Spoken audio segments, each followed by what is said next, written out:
Quand j'ai commencé à faire des études de théâtre, on m'a beaucoup demandé si je faisais ça pour devenir comédienne. Et j'ai passé de nombreuses minutes à tenter de faire comprendre que non, je ne voulais pas faire ce métier, et d'autres nombreuses minutes à me justifier de cette décision. Aimer jouer sur scène et en faire son métier sont des activités complètement différentes. Moi, j'ai choisi les bouquins, l'histoire et l'envers du rideau. Enfin, du décor.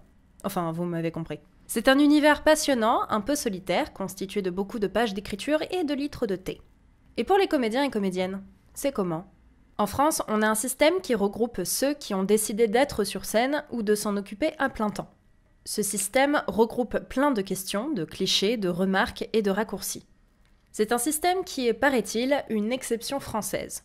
On adore dire que c'est une exception française.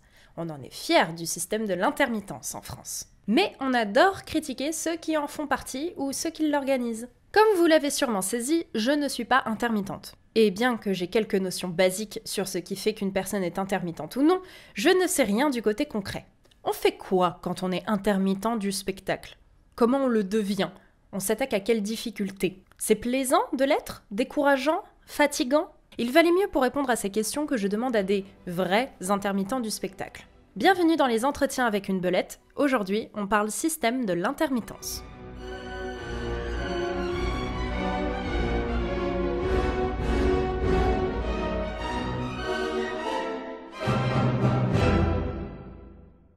Comme pour mon premier épisode, j'ai invité des personnes sur mon canapé afin de discuter de leur métier de comédien ou comédienne, de leur parcours, etc. J'ai bien compris que le format était beaucoup trop long. J'ai donc choisi 2 invités cette fois-ci et limité mes questions au côté pratique. Beaucoup de choses ne seront pas abordées dans cet épisode. Des choses qui sont très importantes mais qui méritent un épisode entier. La discrimination systémique à l'emploi dans le spectacle vivant, le copinage, le sexisme, le racisme, le travail des enfants comédiens, le métier des techniciens, en bref, des choses pas trop chouettes et d'autres plus chouettes. Je sais que ce sont des questions auxquelles il faudra s'atteler, et je m'y attellerai dans des épisodes consacrés, où on aura le temps de répondre aux différentes questions que ces thèmes posent ou imposent. Mais pour le moment, on va apprendre quelques bases sur le système appliqué aux comédiens et comédiennes dans le théâtre. Pouvez-vous expliquer quel est votre métier et comment y êtes-vous arrivé ? Je commence à dire que je suis comédien, parce que je sors de 4 ans de formation au conservatoire du 20e arrondissement. Enfin, j'ai fait 1 an au centre et 2-3 ans au 20e. Du coup, il y a un truc où je me dis, bon ok, j'ai eu mes 4 ans de formation, j'ai eu mon certificat, bon, même si le certificat n'a pas une valeur folle, mais je me dis, oui, je suis comédien. Même si avant, je répétais constamment, je suis apprenti, j'avais du mal à passer le pas. Et là, maintenant, cette année, je suis en année de formation de comédie musicale. J'arrive pas encore à dire que je suis chanteur. J'ai pas encore passé ce truc-là, ni danseur d'ailleurs. Là, pour le coup, je me sens artiste de comédie musicale en formation. Du coup, tu es comédienne intermittente ? Oui. Très bien. Comédienne intermittente. Et depuis combien de temps ? Ouh, pas depuis longtemps. Depuis le 29 mai 2019. Je suis montée du coup à 18 ans à Paris pour faire les cours Florent. Et j'ai eu après une école nationale qui s'appelle le Théâtre National de Bretagne. Lorsqu'on a fini ses études, souvent on cherche du travail. On fait son CV, ses lettres de motivation et on y va. Pour les comédiens et comédiennes, il y a une étape cruciale. L'inscription au Pôle emploi spectacle.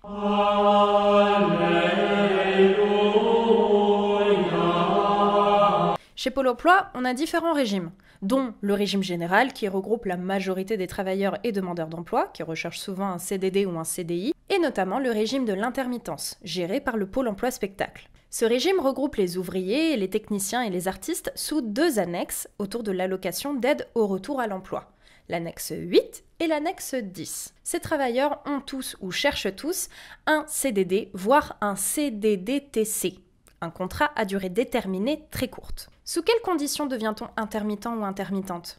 Comment on fait et par quel système on passe ? Déjà, tu dois t'inscrire à Pôle emploi normal. Ils te disent que tu n'as pas droit au chômage. Il ne faut surtout pas avoir droit au chômage. D'accord. Ça, c'est obligatoire. Il ne faut pas avoir de droit ouvert dans le régime général. Et du coup, ils vont te déplacer automatiquement à Pôle emploi spectacle parce que tu auras prouvé 507 heures minimum d'intermittence, enfin de cachet. Il faut cumuler 507 heures de travail, j'allais dire de cachet, mais en fait pas forcément de cachet, donc d'heures d'intermittence, donc en cachet ou en service de répétition. En gros, donc moi je suis sortie du TNB et en fait il y a un spectacle qu'on a fait avec le directeur qui a été racheté par le théâtre du TNB. Donc on a joué on a fait 1 mois de répétition, 1 mois de jeu. Du coup en fait déjà ça a fait ma moitié intermittence. Donc tu vois en sortant one shot. Tu vois voilà. Et après après ça c'est tant mieux et après justement avec le JTN, notre fonds d'insertion, on a des auditions. Et j'ai passé une audition pour un projet de CDN, donc Centre Dramatique National. Et j'ai eu le projet, ce qui m'a fait un projet qui dure sur 2 ans à peu près. Et donc du coup, grâce à ces 2 gros projets, j'ai eu l'intermittence. Ça c'est le chemin rêvé. T'as des gros projets, c'est bon. Tac, t'as ton intermittence. C'est le projet, ça c'est le rêve. Après, je sais, moi je l'ai pas encore fait, mais je pense qu'un jour je vais le faire. Il y a d'autres chemins, plus compliqué parce que tu dois par exemple faire de la figuration, ça il y a beaucoup de gens qui en font beaucoup par exemple pour finir l'intermittence. Tu peux donner de l'enseignement. T'as 70 heures d'enseignement qui peuvent être compris dans l'intermittence. Pour justifier de ces 507 heures ou de ces 43 cachets, on donne à Pôle emploi ses attestations d'employeur mensuelles, remplies par l'employeur. Pôle emploi comptabilise vos nombres d'heures. Et si tout est bien correctement fait, s'il n'y a pas d'erreur dans le système, si les AEM sont bien remplis, et plein d'autres si, ça y est, vous êtes intermittent. En fait, beaucoup du travail qu'on fait n'est pas chiffré et n'est pas payé et n'existe pas aux yeux du monde entier. À savoir apprendre un texte, pour la comédie musicale, travailler ses chansons, travailler sa voix, travailler son corps, toutes les choses qu'on fait nous de notre côté. Les répétitions sont pas toujours non plus déclarées, payées, c'est pas forcément dans le meilleur des mondes si, mais dans le monde réel pas toujours. En fait, je me rends compte de quelque chose en sortant de mon école, que j'avais pensé mais pas à ce point-là, c'est qu'on n'est jamais payé. Vraiment. Ça peut m'énerver puisque ça a l'air d'être normal en fait. Qu'on fait un métier par passion. Ça serait tellement beau que tout le monde puisse faire un métier de passion en fait. Je veux dire, même enseignant, même informaticien, que ce soit de la passion, mais eux ils sont payés et nous c'est normal qu'on soit pas payés. Donc moi je fais beaucoup de projets qui ne sont pas payés, que j'aime, sinon je les ferais pas. Et du coup en fait mon intermittence me permet de faire des projets non payés et de continuer à toucher un salaire. Parce qu'en fait, pourquoi on fait des projets non payés? Parce que, 1, ils nous apportent à nous en tant qu'artistes, et 2, parce qu'on espère, c'est souvent des petites compagnies, on espère qu'un jour ça va grandir et qu'on en fera partie. Donc c'est nécessaire pour notre métier. Si on fait pas les projets pas payés, en tout cas, parce que moi je viens de commencer, si on fait pas ces projets-là, on ne travaille pas en fait. Vraiment on ne travaille pas. Un intermittent cherche constamment du travail. Vous savez, cette période insupportable où vous refaites vos CV, vous relisez vos lettres de motivation, vous arrosez toutes les entreprises que vous pouvez trouver, etc. Eh bien, une comédienne ou un comédien fait ça en permanence. Est-ce que c'est facile de devenir intermittent? Comment on trouve du travail en tant que comédien-comédienne? La première intermittence a été facile. Ok. La deuxième, moi je suis dans ma deuxième là en fait. Parce que quand tu fais ton intermittence une fois, tu penses déjà à l'année prochaine, tu cumules déjà les heures. Et du coup là beaucoup plus difficilement. Ouais. Pas beaucoup plus, faut pas exagérer non plus, hein, mais il me manquait 50 heures. Tu vois, 50 heures, ça fait 5 cachets, 4 cachets à peu près. C'est rien, mais c'est énorme. Parce que si tu trouves pas les cachets, tu les trouves pas, tu vois. Et du coup, là, ce que j'ai fait, je fais un stage à AFDAS. Okay. Donc, un stage à AFDAS qu'on a avec l'intermittence, c'est que l'intermittence peut te payer un stage par an.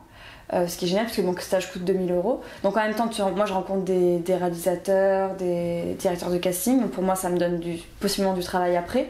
Et ces 2 000 € sont payés par l'intermittence. Et en plus, je peux cumuler des heures. Les heures du stage peuvent compter pour mon intermittence d'après. Quand les gens apprennent 507 heures, ils disent non mais 507 heures, une semaine à 35 heures, 507 ça se fait comme ça quoi. Sauf que non, parce que 507 heures en réalité c'est 1200 heures réelles quoi. C'est déclaré sur un nombre d'heures précis. Une répétition par exemple, alors on parle de service de répétition, un service c'est 3 heures. Généralement on met 2 services de répétition dans une journée, du coup on dit qu'une répète dure 6 heures, en fait elle peut durer 9 ou 10, on sait pas. Alors en contrepartie, un cachet c'est 12 heures, du coup il arrive que des fois sur un spectacle où on va peut-être travailler 3 heures si on prend en compte le spectacle, l'échauffement, la durée vraiment réelle sur place 3 ou 4 heures et finalement on va être payé 12. Parce que à l'inverse, quand on va travailler sur une journée, on peut être payé en cachet sur une journée et des fois on va faire une journée de plus de 12 heures aussi, c'est possible. Enfin, c'est pas forcément, vu que c'est des durées réglementées, c'est pas forcément toujours réel. Le principal, c'est pas d'avoir l'intermittence, c'est d'avoir du taf. Et le taf emmène l'intermittence. C'est plutôt ça vraiment là. Ça c'est très important, je tiens à le dire, parce qu'il y a souvent un quiproquo de « Ah, tu veux être intermittent ». Non, je ne veux pas être intermittent, je veux avoir du travail. Et le travail me donne l'intermittence. On est vraiment, quand on commence, c'est très intéressant parce que tu rencontres plein de gens. Vraiment, c'est que des gens qui sont là, qui travaillent, qui vont donner des petits filons. Y a des sites, toujours être au taquet sur les sites de casting, même si bien sûr tu n'as jamais de très bons castings sur ces sites-là. Après, faire des stages, voilà, ça c'est très bien. Dans le cinéma en tout cas, en théâtre ça existe un peu moins. Mais en cinéma, il y a vraiment des stages souvent avec des réals, des directeurs de casting. Et en fait, tu payes, c'est horrible notre métier, tu payes pour faire ton métier. Mais tu rencontres des gens, sinon tu les rencontreras pas. Alors moi, depuis 2 ans maintenant, j'ai un agent. D'accord. Que j'ai eu en septembre, mais un peu plus de 2 ans, c'était en septembre 2017. C'est ça. Claude Viala, bonjour. Mais donc c'est avec lui plutôt les trucs, on va dire, du domaine, les contrats du domaine audiovisuel, on va dire.